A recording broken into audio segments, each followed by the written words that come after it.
Պան Հոխիկյան դուք երեք հայտարարել եք, որ այսօր ժամը 9-ին այստեղ եք լինելու, բայց կարծես թե ուշացաք եւ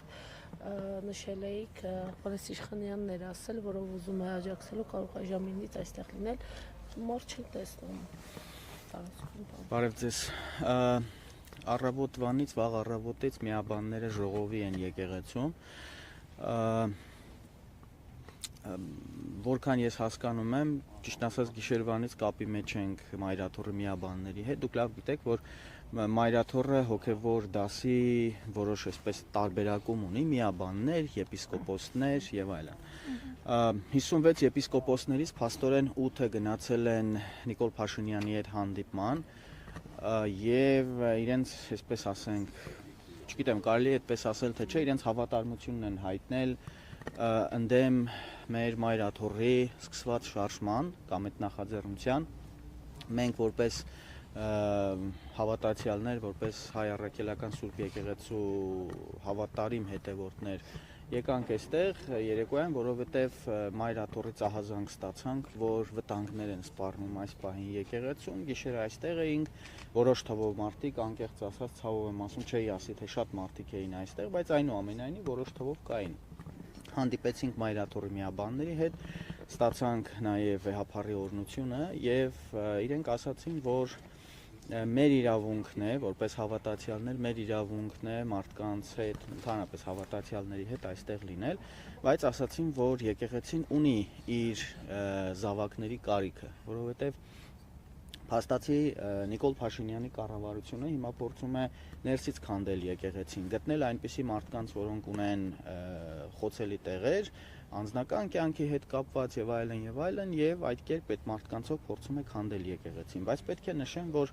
56 եպիսկոպոսներից ընդամենը 8-ը 9-ը չի բացառվում, որ էլի կլինեն եպիսկոպոսներ, որոնք իրենց հավատարմությունը կհայտնեն Նիկոլ Փաշինյանին ընդդեմ Մայրաթոռի, ընդդեմ վեհափառի, բայց մի կարևոր բան մեզ ասացին միաբանները, որոնք գիտեք այս պահին առավոտը իրենք 9-ին պիտի հանդիպեին մեզ հետ, բայց անընդհատ այսպես կապի մեջ լինելով իմացանք, որ վաղ առավոտից այդպես լուսաբացից իրենք հիմա միաբանների ժողով են անում, քննարկելու այս ուրացող եպիսկոպոսներին կարգալույց անելու հարցը։ Ես էլ չգիտեմ որոշումը ինչ է լինելու, որովհետև ես ինքս շարքային հավատացյալ եմ Մայրաթոռի հայ առաքելական Սուրբ Եկեղեցու հետևորդ, չեմ կարող ասել, թե ինչքան մարդ կհավաքվի, հույս ունեմ, որ մեր հայրենակիցները կարձագանքեն եւ կգան, ինչ է այսօր սպասվում, այսօր հնարավոր է, որ այս ուրացյալ եպիսկոպոսները ընդհանուր հայտարարություն անեն ընդդեմ Մայրաթոռի, ընդդեմ վեհափառի, փորձեն այսպես ինչ որ ներքին հեղափոխություն ասեմ կամ նման մի բան, վտանգ կա, որոշ տեղեկատվություն կա, որ փորձ է արվելու վեհափառին ձերբակալել, կալանավորել, մեկուսացնել եւ մեր նախաձեռնությունը այն է, որ ուղղակի մենք ինքներս ոչ թե այս եպիսկոպոսներն են մեր եկեղեցին կամ եկեղեցու պահապանները, այլ մենք ենք, մենք սովորական դուք, ես, մենք բոլորս ենք մեր եկեղեցու ծառաները եւ պահապանները։ Սա է մեր ընդհանուր նախաձեռնությունը, որը ստացել է վեհափառի օրհնությունը։ Այսինքն երեկոյան Հոխիկյան հանդիպել եք նաեւ վեհափառի հետ։ Չէ, վեհափառի հետ չենք հանդիպել, պարզապես միաբանների միջոցով մեր հայր սուրբերի, սրբազանների այն մարդկանց, ովքեր դեռևս եւ կարծում են, որ միշտ հավատարիմ են լինելու Մայրաթոռին, իրենց միջոցով ստացանք այդ օրհնությունը։ Պարոն Հոխիկյան, դուք ասացիք, որ հնարավոր է քննվի այդ սրբազաններին կարգալույց անելու հարցը, բայց մենք արդեն ունենք պրակտիկա, երբ որ Մայրաթոռի կողմից կարգալույց արվող հոգևորականին իշխանությունը համարում է կարգալույց չարված, քանի որ վեհափառին իրենք արդեն իսկ հայտարարել են կարգալույց, եւ շատ հետաքրքիր պատկեր է ստացվում, որ եկեղեցին ինչ էլ որոշի, միևնույն է Փաշինյանի որոշումն է առաջանցում, որովհետեւ Ստեփան Ասատրյանը կարգալույց եղած էլի կարողանում է պատարակներ մատուցել, էլի կարողանում է եկեղեցի մտնել, ավելին եկեղեցի մյուս հոգևորականներին, որոնք կարգալույց չեն, թույլ չի տալիս մտնել, այսինքն արդեն գործընթացն այնպես է, որ միևնույն է Փաշինյանի վերահսկողության ներքո է։ Իհարկե կան, այսպես ասենք, հոգևորականներ, քահանաներ եւ այլն, որոնք դեմ կգնան հոգևոր կանոններին։ Պատմության մեջ այդպիսի բաներ շատ են եղել։ Չմոռանանք, երևի առնվազն մի 10 նման դեպք կա, չենք ասում, որ ցավոք սրտի եղել են դեպքեր, երբ որ Հայաստանի թագավորները ենթարկվելով օտար ազդեցությունների անգամ սպանել են հայոց կաթողիկոսին, բայց դա չի նշանակում, որ դրանից դադարել է հայ առաքելական եկեղեցին իր գործունեությունը դադարեցրել է, չի դադարեցրել։ Ես չեմ բացառում, ես ավելին ասեմ, կարող եմ շատ վատատեսական սցենարներ էլ ասեմ, չեմ բացառում, որ Նիկոլ Փաշինյանը կարող է հասնել իր նպատակին եւ ընդհանրապես գրավել եկեղեցին։ Սրա պատճառը այն է, որ նա ունի ամբողջական իշխանություն, նա ունի այսպես ասենք զինված իշխանություն, նա ունի իրավապահ մարմինների իշխանությունը եւ մեծ հաշվով տեսականորեն եւ գուցե գործնականորեն նա կարող է գրավել այս ամբողջ տարածքը եւ իրեն հռչակել կաթողիկոս։ Այդ ամենը հնարավոր է։ Չեմ բացառում։ Դրա համար եմ ես ասում, որ սովորական հայ հավատացյալ մարդիկ պետք է գան եւ տեր կանգնեն այս սուրբ վայրին, որը 1700 տարի կանգուն է։ Գիտեք, կարող են, այստեղ խնդիրը ոչ թե կաթողիկոսի անձն է, ոչ թե Գարեգին երկրորդ կաթողիկոսն է կամ որևէ հոգևորական, որովհետև այդ հոգևորականները մահկանացուներ են, ինչպես նաև կաթողիկոսն է մահկանացու։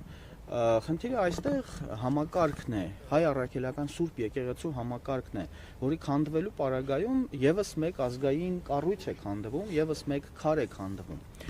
Երբ որ խոսում են հոգևորականների մասին, ես վստահ եմ, բոլոր հոգևորականները, բոլոր, սկսած ամենաշարքային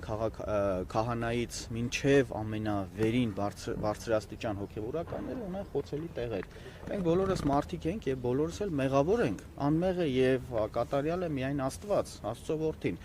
բայց Բագրատ Սրբազանը մի շատ կարևոր խոսք ուներ, միշտ երբ որ մենք հանդիպում էինք Տավուշի թեմում, ասում էր եկեղեցու քարը սուրբ է այնքան ժամանակ, քանի դեռ նա եկեղեցու վրա է։ Երբ դու եկեղեցու վրայից հանում ես այդ քարը,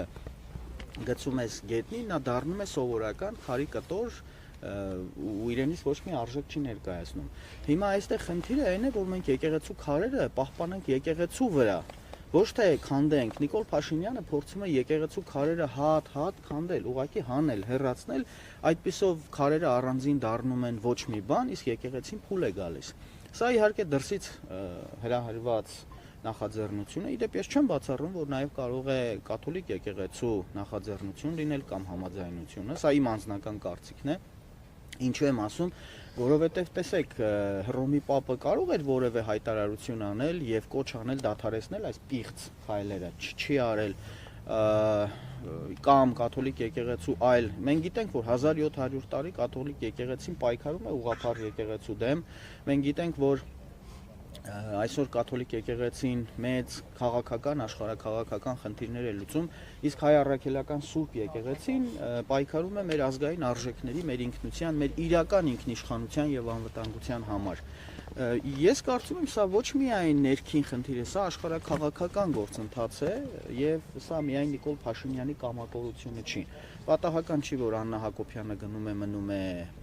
Վատիկանում, որը շարունակ հանդիպում է կաթոլիկ եկեղեցու որոշ հայրերի հետ, պատահական չէ, որ Նիկոլ Փաշինյանը եւ հանկարծ Մեհրիբան Ալիևան միևնույն ժամանակ են լինում